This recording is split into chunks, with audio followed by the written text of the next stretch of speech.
നമസ്കാരം. Raft of ഫുട്ബോളിലേക്ക് അവർക്കും സ്വന്തം. കഴിഞ്ഞ 3 വർഷത്തിനിടയ്ക്ക് അർജന്റീന കിരീടങ്ങൾ കൊണ്ട് ആറാട്ട് നടത്തുകയാണല്ലോ.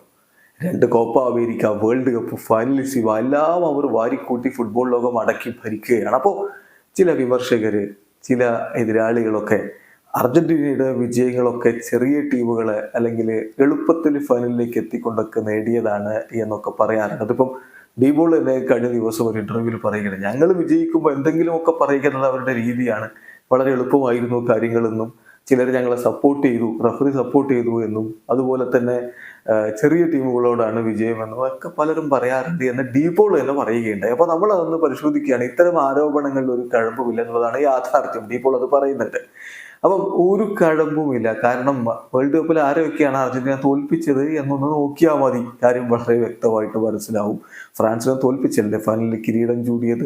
ഇപ്പോൾ ലാറ്റിൻ അമേരിക്കയിൽ പരാജയം അറിയാതെ കുതിച്ചുകൊണ്ടിരുന്ന കൊളംബിയ തോൽപ്പിച്ചല്ലേ ഈ കിരീടം ചൂടിയത്. യൂറോപ്യൻ ചാമ്പ്യന്മാരായിരുന്ന ഇറ്റലിയെ തോൽപ്പിച്ചല്ലേ ഫൈനലിസിമ നേടിയത്. അതിന് മുമ്പത്തെ കോപ്പ അമേരിക്ക നേടിയത് കോണ്ടിനെന്റൽ ചാമ്പ്യന്മാരായി നിലവിലെ ചാമ്പ്യന്മാർ എന്ന രൂപത്തിൽ ആ കോപ്പൊക്കെ വന്ന ബ്രസീലിനെ തോൽപ്പിച്ചിട്ടല്ലേ. അപ്പൊ കഴിഞ്ഞ 3 കൊല്ലത്തിനിടയിൽ അർജന്റീന തോൽപ്പിച്ച ടീമുകൾ ഏതൊക്കെയാണ് നമ്മളൊന്ന് പരിശോധിക്കുകയാണ്. ബ്രസീലിനെ 2 വട്ടം തോൽപ്പിച്ചിട്ടുണ്ട്. ബ്രസീലിനെ 2 വട്ടം.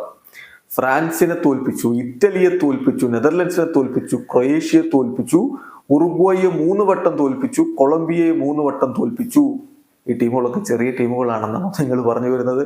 പിന്നെ മെക്സിക്കോയെ തോൽപ്പിച്ചു, പോളണ്ടിനെ തോൽപ്പിച്ചു, ഓസ്ട്രേലിയയെ തോൽപ്പിച്ചു, ചിലിയെ 2 വട്ടം തോൽപ്പിച്ചു, ഇക്വഡോറിനെ 4 വട്ടം തോൽപ്പിച്ചു, കാനഡയെ 2 വട്ടം തോൽപ്പിച്ചു, പെറുവിനെ 3 വട്ടം തോൽപ്പിച്ചു, വെനിസ്വലയെ 2 വട്ടം തോൽപ്പിച്ചു, പരാഗ്വയെ 2 വട്ടം തോൽപ്പിച്ചു, ബൊളീവിയയെ 3 വട്ടം തോൽപ്പിച്ചു, Estonia, Panama, Curacao, Indonesia, El Salvador, Guatemala, UAE ടീമുകൾ ഓരോ വട്ടം തോൽപ്പിച്ചു. അപ്പോൾ ഈ ചെറിയ ടീമുകൾ ഇപ്പോൾ ഗോട്ടിമാല, എൽ സാൽവഡോർ ഇങ്ങനെയൊക്കെയുള്ള ടീമുകളുമായി കളിച്ചിട്ടുണ്ട്. അതൊക്കെ ഫ്രണ്ട്ലി മത്സരങ്ങളായിരുന്നു എന്ന കാര്യം കൂടി നോക്കുക. ടൂർണമെന്റുകളിൽ വമ്പൻ ടീമുകളെ പരാജയപ്പെടുത്തി തന്നെയാണ് അർജന്റീന കിരീടത്തിലേക്ക് പോയത്.